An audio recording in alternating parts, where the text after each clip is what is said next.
Hi, it's me again with Corel Draw Tips and Tricks. Somebody trying to make a pattern like this that's pretty cool using this is what they sent me. But when I didn't mean to do that. Control D to duplicate it, and then, even if they make it, let's just make it 2 inches. Whoop, let's make it 2 inches before. And then they change their duplicate distance to 3 and move it, make it duplicate and move it over. Whoop. Make your duplicate distance 2, sorry. So I'm going to group it, Control D, and move it over, and then actually mirror it. But what they're having problems is, then they have to change their nudge factor like to 0.1 and move it over, okay? And they also want spaces between the objects like I did here. So my suggestion to them is that this is grouped together. You can go to Effects and Contour. I'm going to actually contour. I made this one. I'm going to contour like 0.3 this time. And I'm drew in red and I'm contouring in black. Well, that's too much. Let's go back to 0.2. That's actually too much. Let's go to 0.15. Okay? That's still probably too much. And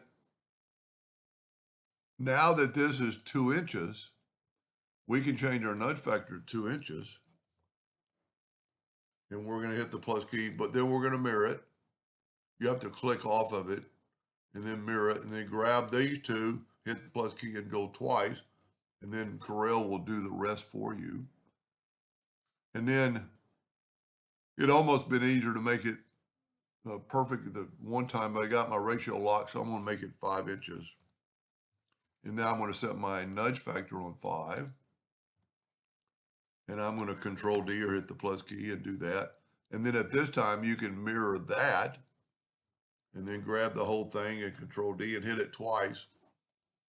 Now, so we haven't solved the problem yet, but if we take everything and go to Object and Group, break the four objects or audio objects apart, I'm going to go and just ungroup all, and I'm going to click on the red. And then I'm going to go Edit, Find, and Replace. And I'm going to, from selection, I've got red selected. From selection, find all, and hit delete. And then you could do whatever you want to with it. You could fill these in with red, and you have that pattern. Or you can do what I did on mine. Well, here's a little idea. Let's Control G to group it. Let's get it off the edge of the page. Another little tidbit. If you will hold down, if you got that item selected, hold down the Shift key and double click the rectangle. It'll put a rectangle around the whole thing. Then if you grab it and hold down the Shift key, it'll grow from the inside out. And then you could take your Smart Fill tool and just fill in the edge with, let's do red, make it stand out.